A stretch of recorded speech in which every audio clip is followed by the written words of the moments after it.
देखिए, access my India में we are research organisation. Research करना हमारा काम है, लोगों से मिलना, उनकी जरूरतें, उनकी अभिलाषाएं, आकांक्षाएं को जानना। लेकिन जो मन की बात जो प्रोग्राम है और उसका इम्पैक्ट जमीन के ऊपर पहले और बाद में क्या हुआ, ये हमने जानने की कोशिश की। और ये अपने आप में एक अलग तरह की स्टडी थी, क्योंकि यहाँ पे हम बात कर रहे थे कि उनके जीवन में कैसे परिवर्तन आया, क्या किस तरह से वो प्रभावित हुए।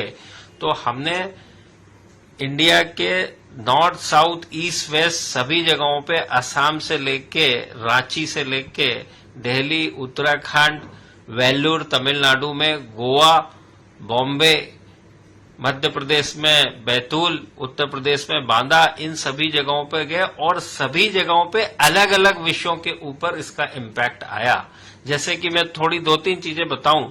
जैसे मैंने कहा कि इसमें हैबिट को चेंज करना इंडिया के अंदर बड़ा मुश्किल काम है। आप एक हैबिट को डेवलप कर जाते हैं तो जरूरी है कि वो कैसे चेंज हो, और उससे जब तक कि लाभ ना मिले लोग उसको चेंज नहीं कर सकते। तो मन की बात की जहां तक बात करें तो उसमें 3 बड़ी चीजें हैं कि communication, conviction and transformation. When I से कम्युनिकेशन, कम्युनिकेशन कौन कर रहा है और कैसे कर रहा है और उससे क्या वैल्यू मिल रही है, ये आदमी जब तक जाने नहीं, समझे नहीं, जब तक वो अपनी आदतें बदलता नहीं है। तो सबसे बड़ी जो चीज हुई है, 3, 4, 5 चीजें मैं कोशिश करूं छोटी छोटी बताने की।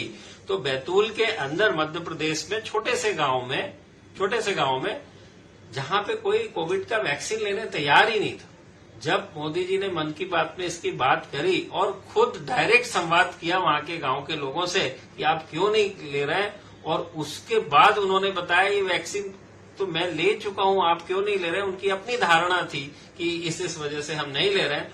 उसके थोड़े दिन के अंदर पूरे के पूरे गांव ने वैक्सीन ली और उनको बहुत बड़ा लाभ मिला। अब एक गांव की बात, अब मैं शहर की बात करूं।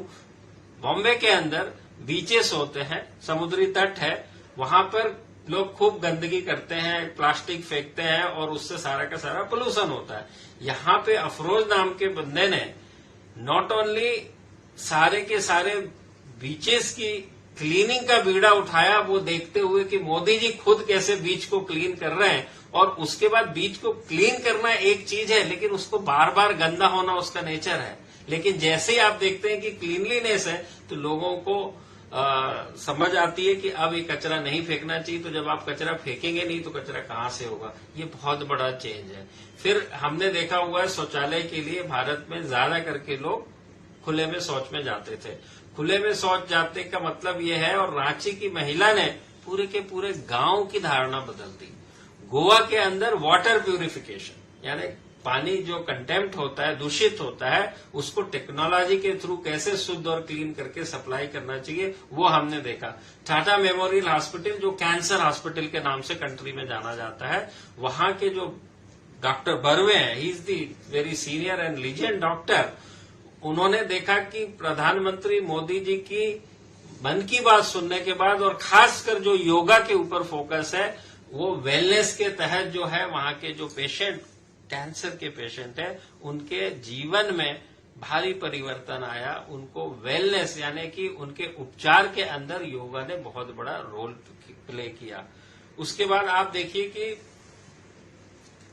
आयुर्वेद एक अलग ही मेडिसिन की चीज है। गुजरात के अंदर हमने देखा कि पूरे के पूरे गांव में वो लोग किस तरह से आयुर्वेद का उपयोग करके मोदी जी की मन की बात सुनने के बाद उनके जीवन में सुधारात्मक या पॉजिटिव परिवर्तन ही नहीं हुआ, बल्कि बहुत सारे उनके पैसे भी बचने लगे, उन्होंने बताया। तो इस तरह की छोटी छोटी चीजों का, जो कि इंडिया में मैं कहूं कि किसी को आप ये बोलें कि आप कल 4 व्हीलर से जा रहे हैं, कल 2 व्हीलर से चले जाइए, वो नहीं जाएगा। जो 2 व्हीलर वाले को आप बोलेंगे पैदल जाइए, नहीं जाएगा। मोदी जी का एक ये था कि आप जिम जाते हैं, खासकर बड़े शहरों में, तो आप कार या मोटरसाइकिल से जाता है।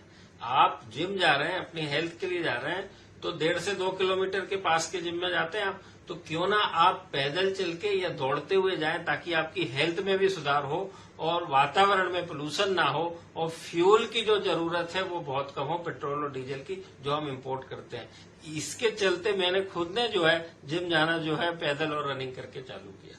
तो इस तरह की छोटी छोटी बातें, लेकिन इसका जो प्रभाव है इतना बड़ा है कि उसकी आप कल्पना नहीं कर सकते। और ये जो प्रभाव है वो आज के लिए तो है ही है, फ्यूचर में इसके कितने बड़े पॉजिटिव असर होंगे वो सोच पाना और कल्पना कर पाना मुश्किल है। अब 100 एपिसोड का मतलब ये है कि पिछले 8 सालों से ये चल रहा है और 99 एपिसोड हो चुके हैं। 100 एपिसोड का टेलीकास्ट होगा तो इसके अंदर और भी लोगों में जो जागरूकता आएगी, एक है कि सुनना, दूसरा है कि उससे प्रभावित होना और तीसरा है कि परिवर्तन होना। इसमें जो आप पाएंगे, जो अभी परिवर्तन कुछ लोगों में हुआ है, मेरा ऐसा मानना है कि इस एपिसोड, इस प्रोग्राम और इसके लॉन्च के बाद जब लोगों को इसके फायदे पता चलते हैं तो उसको ज्यादा से ज्यादा लोग उपयोग करना और सुनना चालू करेंगे। Thank you.